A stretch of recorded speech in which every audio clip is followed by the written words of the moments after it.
Teacher যখন নিজেই প্রশ্নের উত্তর জানে না। বলো এই কোয়েশ্চেন অ্যান্সারটা কে পারবে? বলো এখানের মধ্যে কে পারবে? তুমি পারবে? আমি তো নিজেই পারবো না এই অ্যান্সারটা। তুমি পারবে?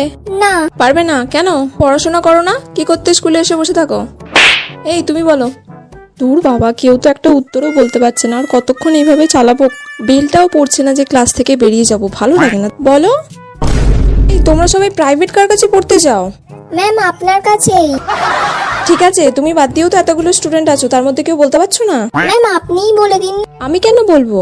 আমি বললে তো তোমরা সবাই এমনিই জেনে যাবে। তাহলে তোমরা কি করো বাড়িতে? উফ, কি জ্বালায় পড়লাম রে বাবা, কেউ তো একটা বল। সব গাধা, আমিও গাধা, তার সাথে তোরাও গাধা।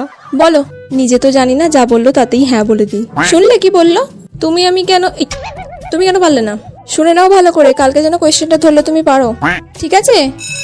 উফ বাবা, এতক্ষণে ঘন্টা পড়লো, তাড়াতাড়ি পালাই।